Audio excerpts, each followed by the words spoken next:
Good morning class, 12th class राजनीति शास्त्र। आज बेटा सप्ताह का अंतिम दिन शनिवार है, तो इसके लिए जो है आपके लिए कुछ प्रश्न उत्तर का चुनाव किया गया है। जो प्रश्न जो है आपको जो है अपनी कॉपियों में सही ढंग से कर लेने हैं, या इसके लिए एक अलग से पतली सी एक ठीक ठाक सी कॉपी बना लें जिसमें आप ये क्वेश्चन करेंगे। बाकी आप जो होमवर्क वगैरह करते हैं वो आपकी जो सब्जेक्ट की कॉपी है आपको उसी में करना है। तो इसमें जो है सबसे पहला चैप्टर हमने करा था शीत युद्ध का दौर। शीत युद्ध के दौर के दौरान जो है बेटा सबसे पहली बात कि उससे जो है जो पहला चैप्टर है उससे जो कुछ मुख्य क्वेश्चन लिए गए हैं वो मैं आपके लिए भेज रहा हूँ, और बाकी आपको कहाँ गूगल क्लासरूम में वो जो है सेंड कर दिए जाएंगे और आप उनके आंसर अपनी कॉपी में लिख लेंगे। ठीक है, तो इसमें पहला क्वेश्चन है कि सबसे पहली बात तो आप ये जान लीजिए कि शीत युद्ध जो है उस समय विश्व जो है दो भागों में बंट गया था। दो गुट हो गए थे विश्व में, एक था सोवियत गुट और एक था अमेरिकी गुट। द्वितीय विश्व युद्ध के बाद जो शीत युद्ध की शुरुआत हुई है, सबसे पहले अगर क्वेश्चन हम करें कि शीत युद्ध की शुरुआत कब हुई और यह किसके बीच था, तो शीत युद्ध की शुरुआत बेटा द्वितीय विश्व युद्ध के बाद हुई 1945। तो उस समय क्या हुआ, शीत युद्ध मीन्स कोल्ड वार। ठीक है, पहले तो हथियारों से लड़ाई होती थी।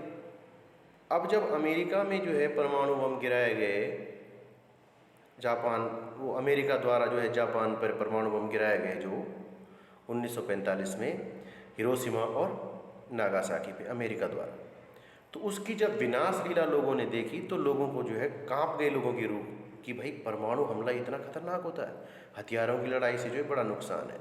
तो इसलिए जो है शीत युद्ध की शुरुआत हुई। शीत युद्ध जो है हथियारों से तो था नहीं, सिर्फ क्या था, एक वैचारिक युद्ध था जिसमें जो है मित्रों की खोज की जाती थी और शत्रुओं को अकेला करने की कोशिश की जाती थी। तो शीत युद्ध की शुरुआत, प्रश्न आएगा आपके पास, शीत युद्ध की शुरुआत कब हुई और ये किस किस के बीच था। अब जो द्वितीय विश्व युद्ध के बाद जो है ज़्यादातर देश कंगाल हो चुके थे।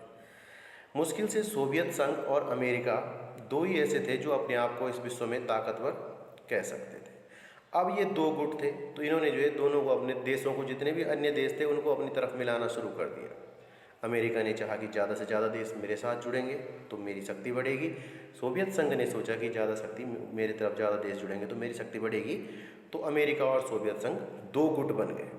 अब इन दोनों में कोल्ड वार हो गया शुरू, शीत युद्ध, क्योंकि ये हथियारों से लड़ना तो था नहीं, दोनों के पास परमाणु हथियार थे। इसलिए जो है वो दोनों विचार, घृणित विचार, कूटनीति का सहारा एक दूसरे के खिलाफ लेने लगे। तो बेटा सबसे पहला क्वेश्चन ये है कि शीत युद्ध की शुरुआत कब हुई और यह किसके बीच था। तो सीधा लिखेंगे शीत युद्ध की शुरुआत द्वितीय विश्व युद्ध के बाद हुई और यह अमेरिका और सोवियत संघ दो महाशक्तियों के बीच था।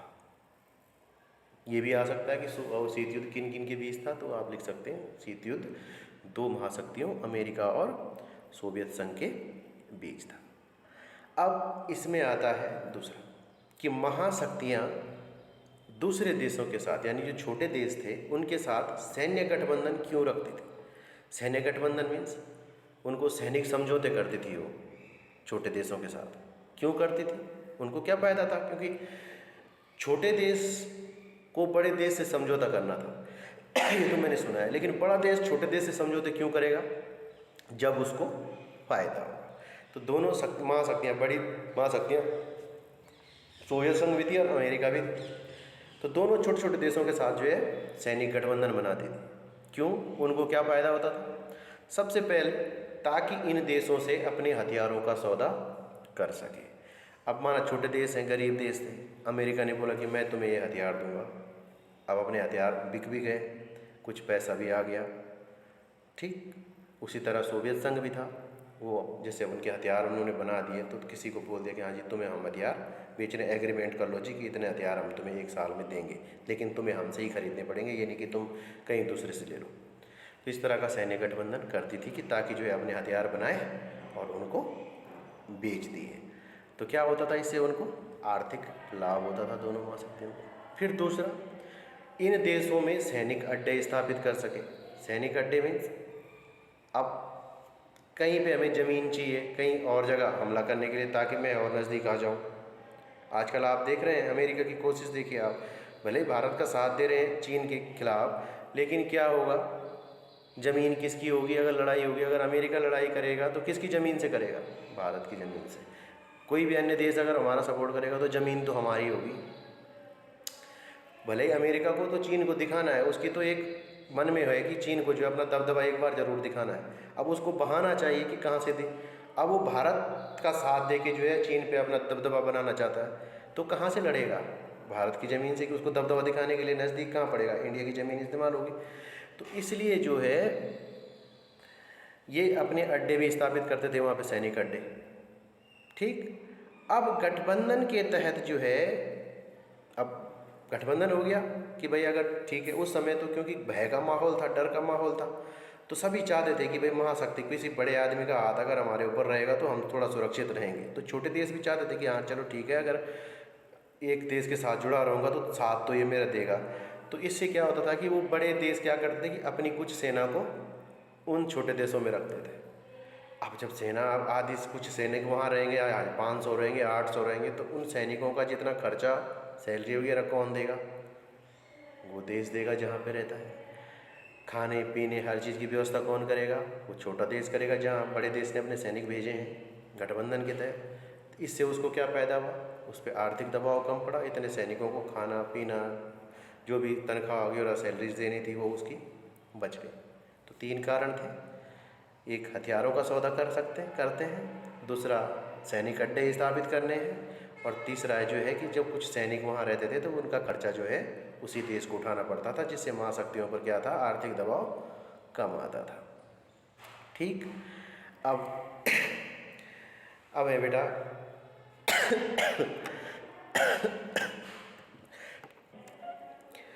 कि शीत युद्ध है क्या? शीत युद्ध जो है एक प्रचारात्मक युद्ध था।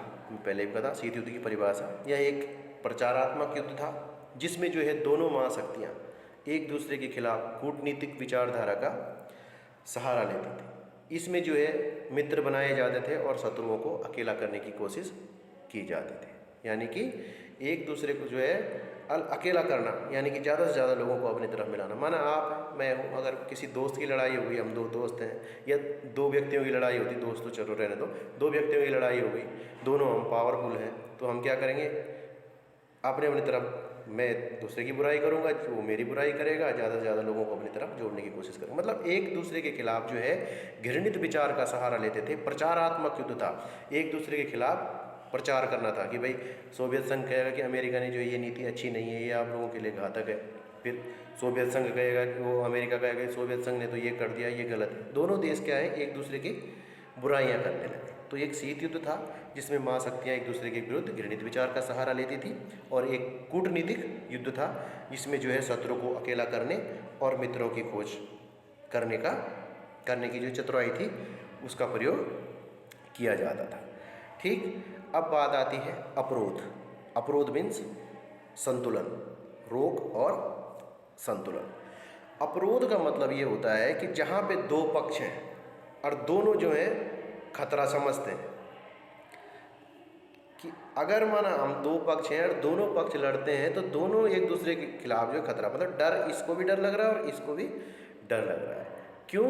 क्योंकि अगर युद्ध की स्थिति आएगी तो दोनों के पास जो है इतने हथियार हैं कि ये दोनों एक दूसरे को नुकसान पहुंचाएंगे। तो क्या हो गया, ना तो ये लड़ रहा है और ना ये लड़ रहा है। इससे क्या है, एक प्रकार से बैलेंस बना हुआ है। लड़ने की दोनों की है लेकिन लड़ नहीं पा रहे हैं। क्यों? क्योंकि दोनों जानते हैं कि अगर हम लड़ेंगे तो दोनों का बराबर नुकसान होगा। इसलिए दोनों में से कोई भी पक्ष युद्ध का खतरा नहीं उठाना चाहता है। इसी को जो है अवरोध कहा जाता है। ठीक। तो शक्ति संतुलन और अवरोध, यानी कि दोनों पक्षों को जो है एक दूसरे के मुकाबले और परस्पर नुकसान पहुंचाने की इतनी क्षमता होती है दोनों के पास कि कोई भी युद्ध का खतरा नहीं उठाना चाहता। तो इसी को जो है, इससे क्या होता है, युद्ध रुका हुआ रहता है, मतलब होता नहीं है युद्ध। अब जैसे चाइना और भारत है, दोनों आमने सामने हैं। अब दोनों के पास इतने संसाधन है कि दोनों एक दूसरे को नुकसान पहुंचा सकते हैं। तो क्या है, युद्ध रुका हुआ है। चाइना भी बोल रहा है कि मैं भी, और इंडिया कह रहा है कि मैं भी क्यों पीछे। और चाइना अगर लड़ाई करेगा तो सीधी सी बात है कि नुकसान दोनों को होगा, इसीलिए जो युद्ध नहीं हुआ। और अगर छोटी सी बात होती तो अब तक कब का युद्ध हो जाता। तो इसलिए जो है इसको अपरोध या शक्ति संतुलन भी कहा जाता है। ठीक, तो आज के लिए इतना ही है।